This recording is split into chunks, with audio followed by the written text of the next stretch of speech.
Salut à tous, nous voici aujourd'hui réunis pour parler, comme vous pouvez le voir, d'un petit fait d'actualité très sympa. Un homme qui aurait vécu toute sa vie avec trois pénis sans le savoir. Quel dommage. Donc voilà, on va décrypter ensemble. Décrypter, que dis-je? On va lire, on va découvrir, hein. Cet article Slate qui a été écrit le 17 octobre 2024 à 18h25. Oui, c'est important les détails. Écrit par Solveig Blakowski, donc ce n'est qu'après son décès à 78 ans que les scientifiques ont décelé cette anomalie avec une magnifique photo de Knacky Ball. Incroyable. Merci beaucoup les équipes de Slate. Alors, tandis que le pénis principal mesurait 77 millimètres de long, 77 millimètres. Ah ouais. Ah quand même. Ah ouais, donc ouais, gros machin, ouais. 77. Ouais, grosse gag quand même, hein. Et 24 millimètres de large. Ouais. Les petits pénis faisaient chacun environ la moitié de sa taille, donc 33 et 12. Si, hein. Après, je sais pas, peut-être en mathématiques et tout. Ok. Du coup, il avait un gros gag de 77 millimètres quand même, hein, c'est pas rien. Et deux petits gags de 33. Incroyable. Continuons la lecture. Temps de lecture 2 minutes. On vous l'accorde, cela sonne comme une blague salace de mauvais goût, voire comme un mauvais scénario de fiction érotique. De mémoire, les mecs dans les films érotiques, ils ont des gros machins. Après, j'avoue, 77 mm, c'est quand même quelque chose. Pourtant, il s'agit d'une véritable découverte qu'ont réalisé des chercheurs en disséquant la dépouille d'un homme de 78 ans qui avait fait don de son corps à la science. Sympa. Sympa de faire don de son corps à la science. Je sais pas comment on fait don de son corps à la science, mais n'hésitez pas, hein. La science, si tu m'écoutes, je fais don de mon corps à la science. On parle de Triphalia. Donc 3, Phalia pénis, phallus, je pense. Une maladie congénitale extrêmement rare qui se caractérise par une triplication totale ou partielle du pénis. Ok, je connaissais pas ce mot. Triplication. Donc c'est pas duplication, c'est triplication. Et du coup, est-ce que ça marche avec quadrication? Excitation? C'est une très bonne question. N'hésitez pas à me répondre en commentaire. Le cas farfelu a laissé de nombreux anatomistes perplexes, déclenchant une profonde réflexion sur l'anatomie humaine typique et les potentielles variations anatomiques. Donc en fait, ouais, si j'ai bien compris, en gros, il savait pas en fait. Il savait pas, le pauvre, il avait trois pénis. Il y a marqué sans le savoir, mais comment tu sais pas que t'as trois pénis? C'est parce que ça a poussé à l'intérieur de son corps, c'est ça? Euh, En réalité, l'étude réalisée à partir de son cas met en lumière un point plus général, l'anatomie peut varier de manière significative selon les individus. D'ailleurs, il est très probable que vous ayez également des variations anatomiques sans même le savoir. Le The Media Conversation nous en dit plus.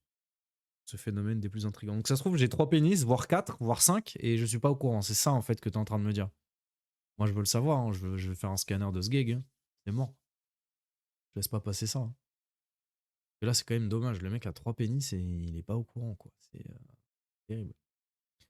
On sait ce que vous demandez. Non, ce n'est pas quelque chose qu'il aurait pu remarquer en jetant simplement un coup d'œil au miroir. Ouais, voilà. Merci. C'est vrai que je me posais la question. Et tout le monde ici, je pense. Selon l'étude, un seul pénis était visible de l'extérieur. Alors, pénis, il me le souligne, ça va vers quoi, alors? Et je clique sur quoi? Dossier, pénis, mais faut arrêter. C'est la dissection du corps qui a permis de révéler la présence de deux pénis supplémentaires. Est-ce que pénis, c'est ni YouTube ou pas? J'espère pas, hein, parce que j'arrête pas de le dire. De deux pénis supplémentaires plus petits à l'intérieur du scrotum, tandis que le pénis principal mesurait 77 millimètres de long et 24 millimètres de large. Les petits pénis faisaient chacun environ la moitié de sa taille. Ouais, donc grosse gag, hein, comme on disait. Curieusement, les chercheurs ont identifié un seul urètre, le tube creux de la vessie qui permet à l'urine et au sperme de quitter le corps. Ah d'accord, donc les autres ils servaient à rien en fait. C'est-à-dire que même s'il avait eu trois pénis à l'extérieur, ils auraient servi à rien les autres.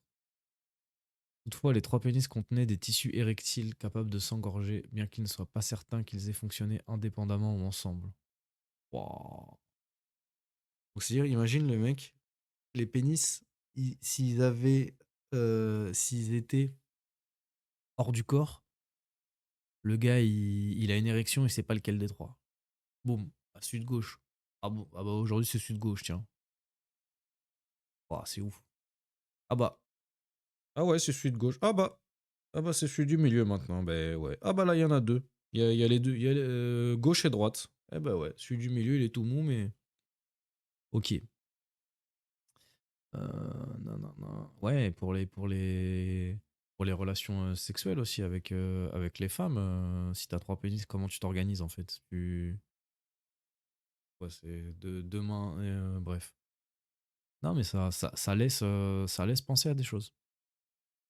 Bien qu'il ne soit pas certain qu'ils aient fonctionné indépendamment ensemble. Si certains points restent à clarifier, une chose est sûre, l'anatomie de cet homme n'était pas celle qu'on trouve dans les manuels scolaires. Ça, c'est sûr. Rassurez-vous, c'est extrêmement rare. Ah, dommage. Dommage, parce que moi, j'aurais bien voulu, hein. Il n'existe qu'un seul autre cas rapporté dans les bases de données médicales. Il a été signalé en Irak en 2020, lorsqu'un nourrisson kurde de 3 mois a été amené à l'hôpital par ses parents, inquiets du gonflement anormal de son scrotum, pardon, poche de peau qui entoure et protège les testicules. Aucun des surplus de pénis n'étant fonctionnels, ils ont pu être retirés en toute sécurité. Mais alors, comment expliquer un tel phénomène? Oh là là, moi je les aurais gardés, hein. Je les aurais gardés, les pénis. Ok, une anomalie qui apparaît pendant la grossesse. Cela est sûrement lié à la fonction dont les embryons se développent.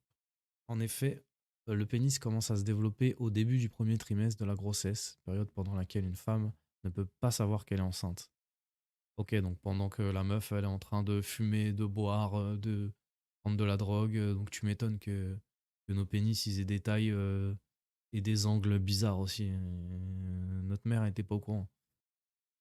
Au cours de cette période critique, l'embryon peut être exposé à des toxines passant dans le sang. Si la mère tombe malade et prend certains médicaments, ou si elle est exposée à des produits chimiques. Ouais, c'est ça. Perturbateurs endocriniens, tout ça. Donc, attention. Donc, c'est à cause de nos mamans si on a des sgeeks bizarres, les gars.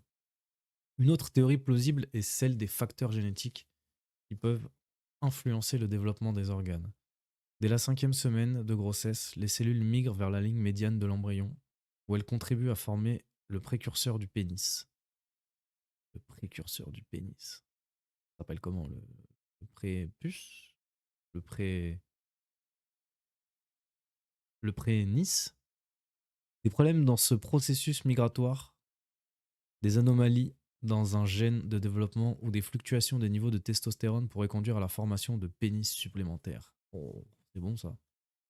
C'est-à-dire si t'injectes dans une mère enceinte de la testo, bam, C-tub. C-tub, je veux rien savoir, j'ai C-tub, vous allez faire quoi? Une vache.